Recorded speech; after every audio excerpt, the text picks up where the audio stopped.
Brian Kemp and other Republican governors from across the country want to meet with President Biden about the crisis at the southern border. Immigrants continue to show up in droves, and Governor Kemp says the federal government isn't doing enough to stop it. Fox 5's Claire Sims spoke to the governor about the issue exclusively today. And Claire joins us now live from the state capitol. Claire, they say that states have had to step in some cases. Yeah, Governor Kemp has sent members of the Georgia National Guard down to help Border Patrol, but he says ultimately securing our country is the federal government's responsibility. Well, just trying to get them to recognize, look, it's a disaster down there and has been for a long time. Governor Brian Kemp says the Biden administration's policies at the southern border are not working.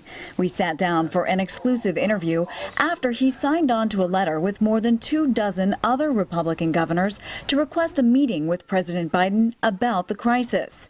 According to the latest data from U.S. Customs and Border Protection, from October of last year to August of this year, they've had more than 1.7 million encounters with immigrants.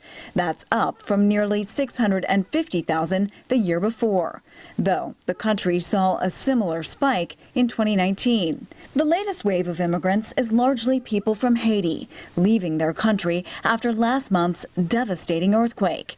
In May, Homeland Security granted temporary protected status to Haitians already in the U.S., which some say has led to confusion.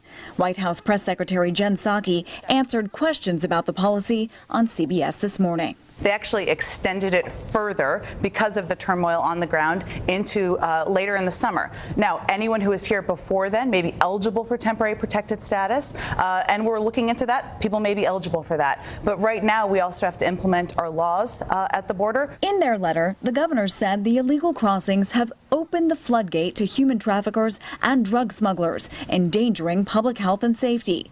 But Governor Kemp could not provide specifics. Do you have any data or information about the number of immigrants who've ended up here or the amount of drugs we're seeing because of this? Well, I haven't seen any specific data, but when you're down there talking to, like the state troopers, for instance, I mean, they have captured homemade barges floating, small pickup trucks full of narcotics and other dangerous drugs across the river. So you know that some of those are making it across because we just don't have enough people down there to deal with that. This afternoon, Psaki held a press briefing aboard Air Force One with members of the press corps, and she was asked about this letter. She said she had not seen it and did not have a, quote, direct response. We are live outside the state capitol. Claire Sims, Fox 5 News. Claire, thanks.